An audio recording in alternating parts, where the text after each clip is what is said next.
Good morning, student. Welcome to Vida Pani online classes. Myself, Adit Solanki. I am your social science teacher, and this is your fourth video of this chapter, chapter 2 of history, new kings and kingdoms. In previous video, we discussed about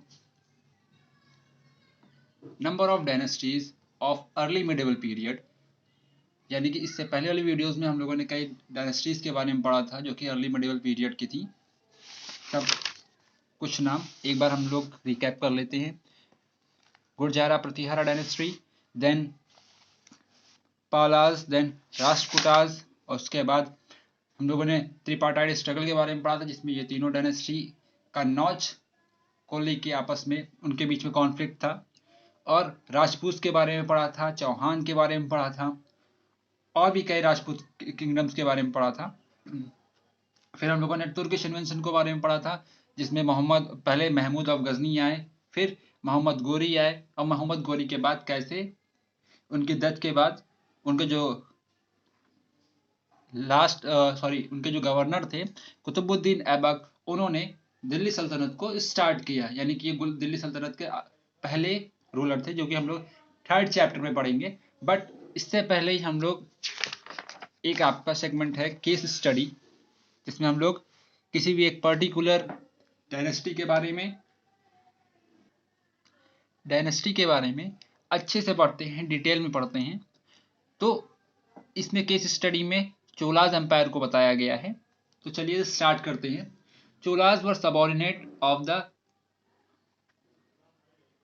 पाल्लवास kings of Kanchipuram Vijayalaya belonged to the ancient family of the Cholas from Urayur and captured the delta of Mutarayyar in the middle of the 9th century. He built the town of Thanjavur and the temples of goddess Nishumbhad Sudhini. There his successor conquered neighboring regions and the kingdoms grew in size and power. The Pandya and the Pallava territories became a part of this kingdom. अब चोला dynasty को हम लोग इसलिए पढ़ रहे हैं, ये इसलिए भी इम्पोर्टेंट है क्योंकि ये स्टार्टिंग से ही एक डायनेस्टी की तरह डेवलपमेंट इसका नहीं हुआ था। ये पहले सबऑर्डिनेट थे, फिर उसके बाद पल्लवास के, और उसके बाद इन्होंने अपने आप को इंडिपेंडेंस मान लिया, अपने आप को स्वतंत्र घोषित कर दिया। और उसके बाद इनका कैसे डेवलपमेंट हुआ एक बड़ी डायनेस्टी के रूप में, इस प्रोसेस को बताया गया है। फिर सेकंड पैराग्राफ में राजा फर्स्ट हुआ the most powerful Chola ruler. Raja first, जिनको चोला एम्पायर का, चोला डायनेस्टी का सबसे पावरफुल, सबसे ताकतवर रूलर भी माना जाता है। Ascended the throne in 985। इन्होंने राज सिंहासन ग्रहण किया 985 में। ही reorganise the administration of the empire. इन्होंने जो एडमिनिस्ट्रेशन था, जो प्रशासन था, उसको फिर से ऑर्गेनाइज किया एक सिस्टमैटिक वे में। His son Rajendra first continue his policy. इनके जो पुत्र थे जो कि इनके बाद राजा बने, राजेंद्र फर्स्ट, उन्होंने इनकी पॉलिसी को कंटिन्यू किया।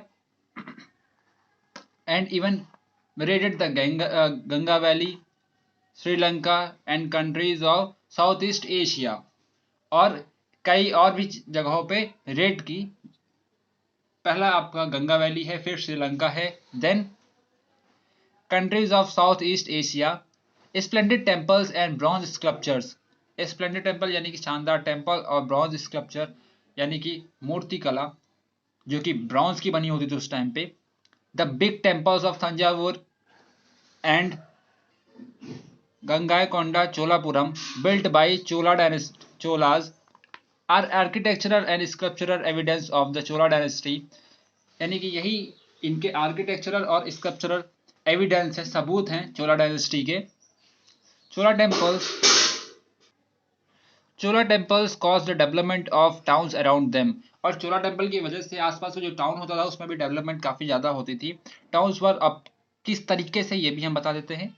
Temples were also endowed with land by ruler as well as by others. जो जहां भी टेम्पल बनता था उसके आसपास लैंड भी दी जाती थी काफी ज्यादा। जो कि या तो किसी रूलर के द्वारा या किसी अदर पीपल के द्वारा, यानी कि जो बड़े जमींदार होते थे उनके द्वारा दी जाती थी। The produce of this land generated a source of living for, और जो ये लैंड जनरेट होती थी टेम्पल के पास, ये सोर्स होते थे वहाँ के जो पुजारी थे, और वहाँ के जो टेम्पल को देख रेख करने के लिए जो लोग होते थे, जैसे कि cook, sweeper, musician, dancer, craft person, etc, ये सब उसी लैंड में रहते थे। और जहाँ लोग रहेंगे वहाँ डेवलपमेंट तो होगा ही होगा। In the other words, temple were not only place of worship rather than they became the centre of economic, social and cultural life as well. इसी वजह से जो टेम्पल होते थे वो केवल एक वर्शिप की प्लेस, यानी कि एक केवल रिलीजियस प्लेस के तौर पे ही नहीं, बल्कि इकोनॉमिक, सोशल और कल्चरल लाइफ के वे में भी एक डेवलपमेंट होता था वहाँ पे। Chola a bronze image of deities as well as devotees are considered amongst the finest in the world. और जो छोलास की ब्रॉन्ज इमेजेस होती थी, जो कि वो किसी ईश्वर की बनाते थे या किसी देवी देवता की बनाते थे, वो वर्ल्ड में सबसे फाइनेस्ट मानी जाती थी, सबसे बेहतरीन मानी जाती थी।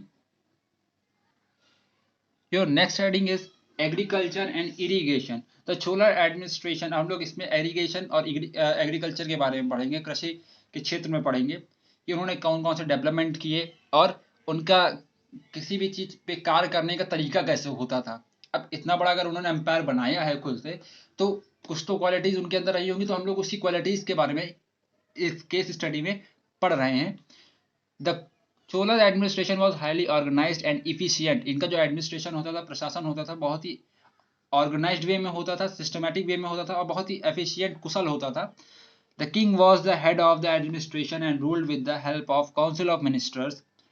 जो किंग होता था, जो राजा होता था, वो एडमिनिस्ट्रेशन का यानी कि प्रशासन का हेड होता था, और वो रूल्ड करता था अपने काउंसिल ऑफ मिनिस्टर के सहायता से।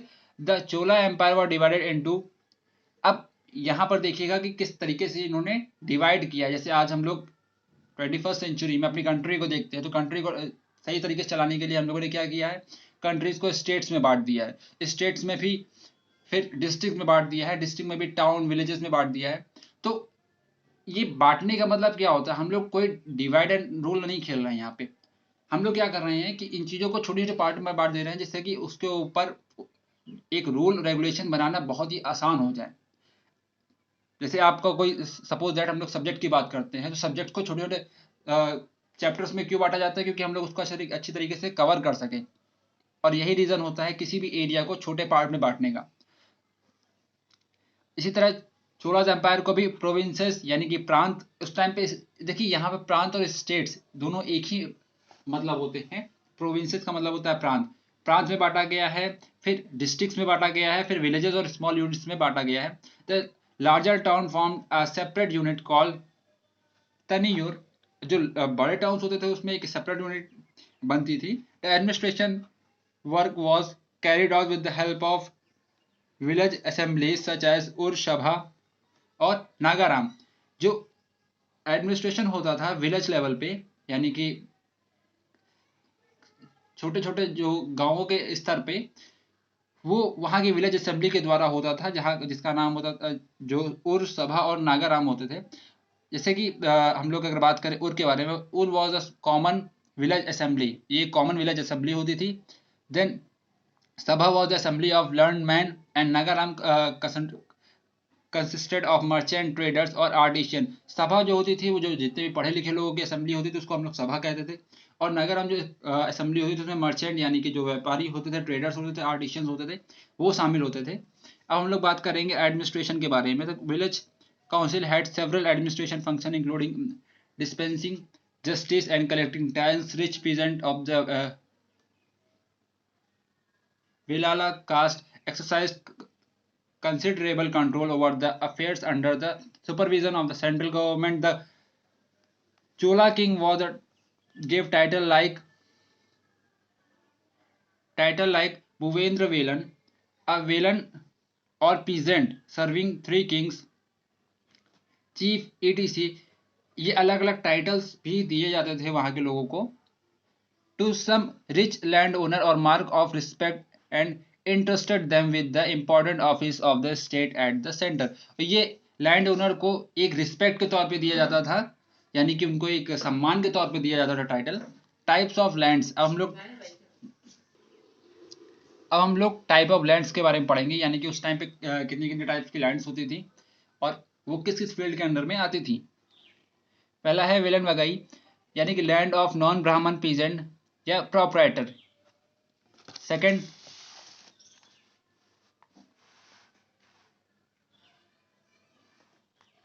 सेकंड है आपका Brahmadeya, the land gifted to Brahmins, यानी कि विलन वगाई कौन सी लैंड होती थी, जो कि नॉन ब्राह्मण की होती थी, जो सिंपल लोगों की लैंड होती थी या सिंपल लैंड ओनर होते थे, उनकी जो लैंड होती थी उनको वेलन वगाई कहते थे।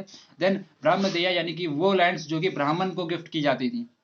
और शाला भोगा, the land for the maintain of the school, यानी कि स्कूल और जो टीचिंग पर्पज के लिए लैंड दी जाती थी वो इसमें आती थी। और देवादाना, ये वो लैंड होती थी जो टेम्पल्स में गिफ्ट के तौर पर दी जाती थी।